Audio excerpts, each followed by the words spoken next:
자, 지난 사도행전 3장에서 어떤 일이 있었냐면, 그 태어날 때부터 걷지 못하는 그 사람이 미문 앞에 와서 구걸하려고 하는데, 베드로 요한이 이 구걸하는 이 사람에게 뭘 주는 게 아니라 뭐라고 했어요? 내가 나사렛 예수의 이름으로 너를 걷게 하겠다 이러면서 기도를 해줬잖아요. 그래갖고 이 사람이 다리에 힘이 나면서 일어나서 걷고 뛰고 하면서 평생 걸어본 적이 없는 이 사람이 일어나서 걸을 수 있게 된 거예요. 표적이 일어난 거예요.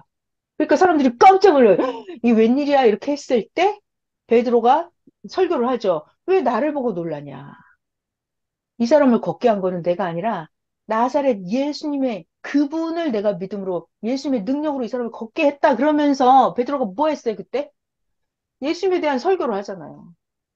너네 유대 종교 니네들이 몰라서 생명의 주를 죽였다면서.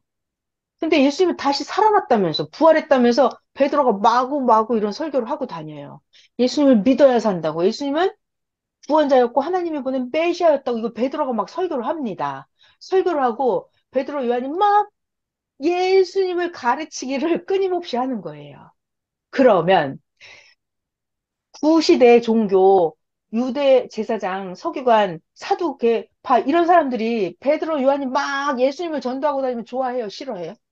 싫어했죠. 싫어하죠. 싫어하죠. 그 사건이 사도행전 4장에 이어질 거예요. 자, 그래서 이 베드로와 요한이 공회 앞에 서게 되는 사건이에요. 이 공회는 뭐냐면, 공회는 이스라엘의 총회래, 총회. 그래서 뭐 종교적, 법적 문제를 논의하기 위해서 한 70명 정도가 이스라엘 지도자들이 모여있는 단체. 이게 공회예요, 공회. 이 중요하지 않아요. 그냥 공회라는 게 있구나, 이렇게만 알면 돼요. 아주 그런 사소한 것들은 우리들에게 중요한 게 아니에요. 그냥, 우리들에게는, 베드로와 요한을 괴롭히는 종교 단체, 공회가 있었구나. 그냥 이렇게 알면 돼요. 자, 같이 읽어보시겠습니다. 사도들이 백성에게 말을 할 때, 전도할 때, 누가 등장한다? 제사장. 여러분, 제가 검정색으로 하는 건요, 안 좋은 사람들이에요. 제가 성경을 볼 때 좋은 사람들은 막 빨강, 분홍, 노랑 이런 거라고 악당들이 나올 때는 예수님을 괴롭히고 사도들을 괴롭히는 사람들이 나오기 전에 검정색으로 해요. 사탄, 귀신 마귀가 나오면 제가 검정으로 표시하거든요. 그래서 아, 이거 검정으로 해야겠다 하고 골라놨어요. 자, 제사장들, 또 성전 맡은 자, 사두개인들. 이 사두개인들은 특히 부활이라는 걸 안 믿었어요. 영의 세계를 잘 안 믿었어요. 이 사두개인들이 좀 문제예요. 자, 다시 사도들이 백성에게 말할 때 누가? 대사장들과 성전 맡은 자와 사두개인들이 예수 안에 죽은 자의 부활이 있다라고 말하고 이 제자들이 사도들이 백성을 가르치는 것을 어떻게 했다? 싫어했죠. 사두개인들이 대사장들이 싫어했다고 그래가지고 이 제자들을 잡아갔어요. 날이 저물었음에 이튿날까지 가두었으나 말씀을 들은 사람 중에 믿는 자가 많으니 남자의 수가 약 5천 명이나 되었더라.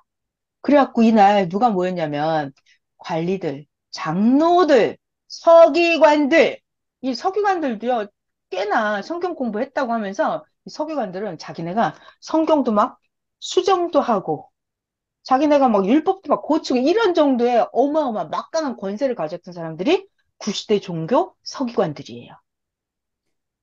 그래갖고 관리, 장로들, 서기관들이 예루살렘에 모였는데 또 누가 모였다? 공회 대제사장, 안나스, 가야바, 요한, 알렉산더 대제사장의 문중이 다 모여드는 거예요. 왜?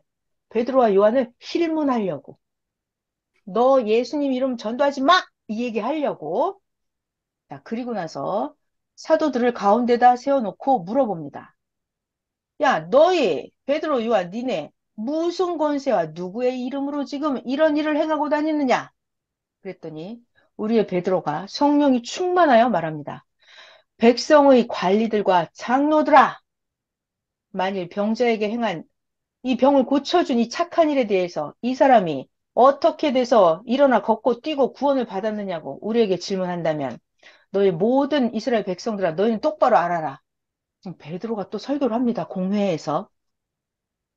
너희가 십자가에 못 박고 죽였는데 하나님이 죽은 자 가운데서 살리신 이 나사렛 예수 그리스도의 이름으로 이 사람이 일어나 뛰고 걷고 하나님을 찬양 영광 돌리게 되어서 너희 앞에 서 있느니라.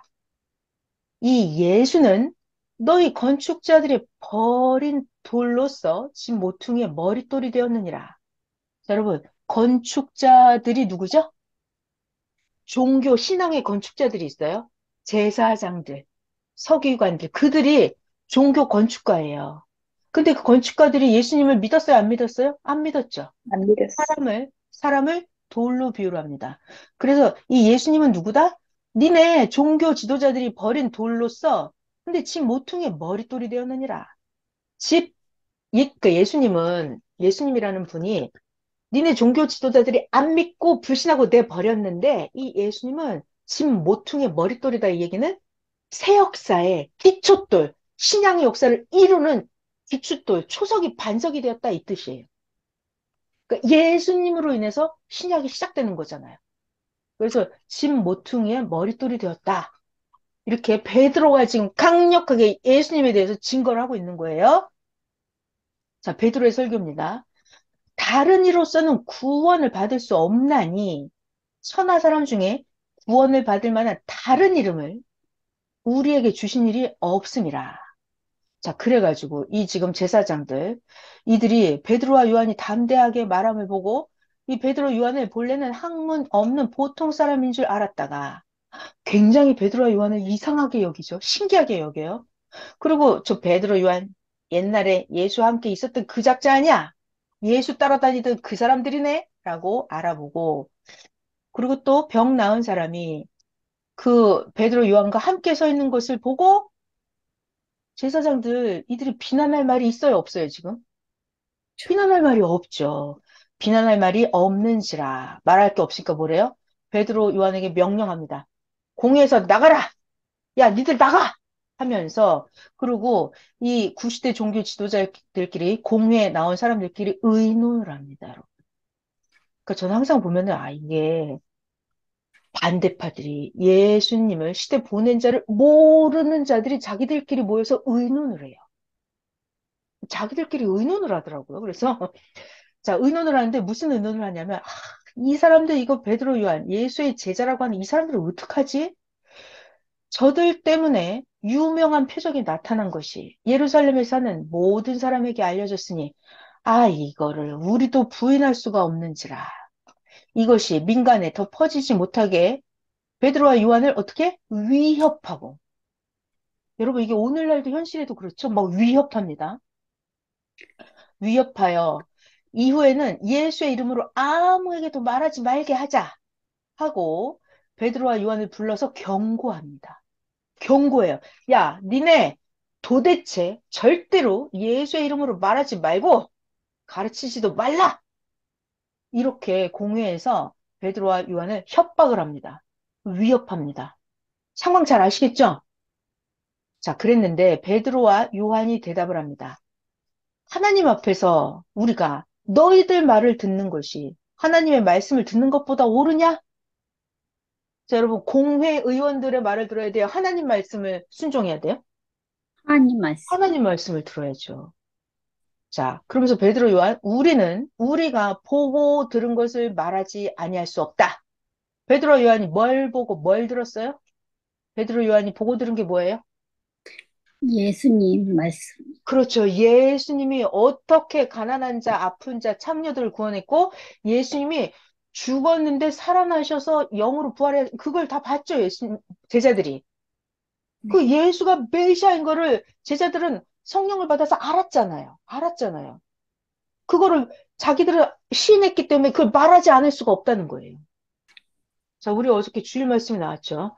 이 시대의 말씀을, 어저께 주일 말씀이 나왔잖아요. 이 시대의 말씀을 제대로 잘 배우면 말하지 않을 수가 없습니다. 이 시대 말씀을 제대로 배우면 참을 수가 없습니다. 그랬어요. 그러니까 베드로 요한도 예수님께 배운 말씀을 보고 들은 걸 말하지 않을 수가 없다는 거예요. 아무리 공회에 잘난 사람들이 위협을 하고 협박을 하고 잡아 가두겠다 하더라도 말을 안 할 수가 없다는 거예요. 자, 예수님은 또 뭐라고 하셨냐면, 살아생전에, 육신을 괴롭히는 자들을 두려워하겠냐? 너희 영혼까지도 지옥에 보내는 자를 두려워하겠냐? 이게 예수님 말씀이에요. 그러니까 공회 의원들을 두려워해야 돼요. 우리가 우리의 영혼을 영원토록 책임지는 하나님을 두려워해야 돼요. 하나님을 하나님을. 두려워. 그래서 베드로 요한이 말하지 않을 수가 없다 이거예요. 예수님이 메시아인 것을. 자, 그래가지고 이 관리들은 백성들 때문에 이 제자들을 어떻게 처벌할지 방법을 찾지 못하고 다시 또 위협합니다. 위협하여 놓아주었으나 이는 모든 사람들이 그 동네 사람들이 그 일어난 표적을 보고 하나님께 영광을 돌리는 거예요. 그러니까 평생 걷지 못한 사람을 일어나서 걷게 만들었다니까요. 그 동네 사람들이 야, 베드로 요한 진짜 대단하네. 진짜 하나님이 임하셔서 하는 게 맞아라고 사람들이 말을 하는 거예요. 그러니까 공회 의원들도 이 사람들이 이렇게 말하고 있는데 베드로 요한을 마구제비로 무대뽀로 잡아서 죽이거나 할 수는 없다는 거예요. 그러니까 위협만 하는 거예요, 그냥. 백성들이 보고 있으니까. 자, 이 표적으로 병이 나은 사람은 40여 세나 되었더라. 자, 그래서 자, 이제 믿는 자들이 한 마음으로 하나님께 기도하는 장면이 나옵니다. 자, 이제 사도들이 풀려났어요. 사도들이 노임에 자기 동료들에게 가서 제사장들과, 여기 꼼종이 나와야 되는데, 제사장들과 장로들이 무슨 말을 했는지 가서 다 얘기를 했어요. 우리가 가서 얼마나 고초를 당하고 위협, 협박을 받고 나왔는지를 얘기를 한 거예요. 그랬더니 그 동료들이, 사도들, 그들이 모여서 듣고 한 마음으로, 이게 중요한 얘기네. 한 마음 통해야 돼요. 서로. 제자들이 가서 내가 어떤 모욕과 수치, 협박을 받고 왔는지 얘기했죠. 이 통하는 거예요. 서로 통했어요. 한 마음으로 하나님께 소리를 높여 이르되, 여기 잘 들어봐요. 기도. 대주제여, 천지와 바다와 그 가운데 만물을 지은 하나님이시여. 또 주의 종 우리 조상 다윗의 입을 통하여 성령으로 이미 구약의 예언 말씀하시기를 어찌하여 열방이 분노하며 족속들이 허사를 경영하였는고. 그러니까 이미 구약의 다윗이 그렇게 예언을 한 거예요. 메시아가 이 땅에 와도 믿지 않는 족속들이 허사를 경영할 거를 다윗이 예언을 해놨거든요. 그거를 지금 놓고 이 사람들이 기도를 하는 거예요. 어찌하여 열방이 분노하며 족속들이 허사를 경영하였는고 세상의 군왕들이 나서며 관리들이 함께 모여서 주와 그의 그리스도를 대적하는도다. 그 다윗이 예언한 게 지금 이루어지고 있다 이 얘기예요. 과연 누구? 헤롯, 본디오 빌라도는 이방인과 이스라엘 백성과 합세하여 하나님께서 기름 부으신 거룩한 종 예수를 거슬러서 대적해서 모함해서 하나님의 권능과 뜻대로 이루려고 예정하신 그것을 행하려고 이 성에 모였나이다. 오늘날도 지금 제사장들이랑 모여 있잖아요. 대제사장, 바리새파 그들이 모여 있잖아요. 주여, 이제도 그들의 이제도 그들의 위협함을 하나님 굽어보시옵고 또 종들로 하여금 담대히 하나님의 말씀을 전하게 하여 주시오며 손을 내밀어 병을 낫게 하시고 표적과 기사가 거룩한 종 예수의 이름으로 이루어지게 하옵소서 이렇게 한 마음으로 전심으로 예수님의 이름으로 다 하게 해달라고 기도를 하는 거예요. 빌기를 기도하기를 다음에 모인 곳이 진동을 했대요, 여러분. 모인 곳이 막 지진이 일어났을까요? 기도를 다 했더니 모인 곳이 진동을 하더니 무리가 다 성령이 충만하여 담대히 하나님의 말씀을 전하니라. 자, 여러분, 이 사람들이 모여서 기도를 간절히 했어요. 이때 진동이 났어요. 이 진동이 뭐죠? 마음에 지진이 일어난 소망 거예요. 받은 거. 맞아요. 열심히 성령 말씀 받은. 받은 네. 거. 진동이, 땅이 막 이렇게 흔들리듯이 진동이 일어. 내 마음에 이게 분노가 오르고 내가 참을 수 없고 예수님 믿어지고 가서 전도를 안 할 수 없는 이런 게 막 일어나는 거예요. 진동이 일어나는 거예요. 내 영혼, 내 마음에, 내 뇌에 불이 일어나고 진동이 일어났다고요. 그래서 어떻게 했다? 성령을 받고 나가서 담대히 하나님 말씀을 전하게 되었다. 자, 그리고 이제 뭐 한다? 물건을 서로 통용하다. 믿는 무리가, 예수님을 믿는 거죠. 믿는 무리가 한 마음과 한 뜻이 되어서 모든 물건을 서로 통용하고 자기 재물을 조금이라도 자기 것이라고 하는 이가 하나도 없더라. 사도들이 큰 권능으로 뭐? 주 예수의 부활을 증언하니 큰 권능. 그러니까 베드로 요한 이 제자들이 가서 병도 고치고 죽은 자도 막 살리고 이렇게 막 귀신도 쫓고 이렇게 큰 권능으로 예수님은 살아있다고. 예수님은 살아나셨다고. 예수님의 부활을 증언하니 무리들이 큰 은혜를 받아서 여러분 은혜 받았다가 무슨 말일까요? 은혜. 베드로가 권능을 행하면서 막 예수님에 대해서 전도를 해요. 가르쳐요. 그러니까 무리들이 듣는 자들이 은혜를 받았대요. 은혜 받는 게 뭐예요? 말씀을 제대로 말씀을 들으면 들었고 나서 어떻게 됐다? 은혜 받았다는 내가 말씀을 행해야 돼. 전했어. 아니에요. 말씀을 이 전했어. 그 은혜 받았다는 말은 성령과 감동과 깨달음을 엄청 받은 거예요. 감동과 깨달음. 깨달음. 깨달음을 받는 거예요. 깨달음. 몰랐던 걸 막 알게 되는 거예요. 어떻게? 영혼으로 깨닫는 거예요. 그러니까 지식적으로 깨닫는 게 아니에요. 영혼으로 깨달아요, 여러분. 깨닫는 거는 지식으로 아는 게 아니에요. 깨닫는 거는 음, 영혼으로 깨닫는 거예요. 그러면 어떻게 된다? 사람이 행동이 바뀌어버려요. 그게 은혜 받았다는 얘기예요. 너무나 크게 감동을 받는 거예요. 그럼 막 깨달아버려요. 이거는 영혼이 충격받는 거예요. 깨달음. 자, 33절. 사도들이 큰 권능으로 주 예수의 부활을 증언하니, 그러니까 전하는 자도 영적인 능력으로 강력하게 증거를 해야 돼요. 선생님이 이런 말씀 하시더라고요. 왜 의식하면서 쭈뼛쭈뼛 전하냐 이거예요. 왜 비실비실 전하냐. 그렇게 병신같이 전하니까 병신신앙이 된대요. 야, 그 말씀 듣고 너무 충격이었어요. 그 듣는 자들도 의식하고 쭈뼛쭈뼛 숨어서 신앙을 한다고 그러시더라고요. 아, 틀렸다는 얘기예요. 그러니까 33절 사도들이 큰 권능으로, 그러니까 강하고 자신 있게 확실하게 예수의 부활을 증언을 하는 거예요. 그 듣는 자들이 큰 은혜를 받는 거예요. 감동과 깨달음을 받는 거예요. 그들이 나가서 또 전하는 거예요.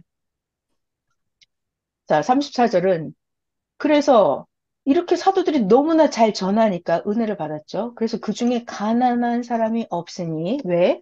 이는 밭과 집 가진 자가 팔아서 그 판 것의 값을 가져다가 사도들의 발 앞에 두매 사도들이 각 사람의 필요를 따라서 나누어 줌이라.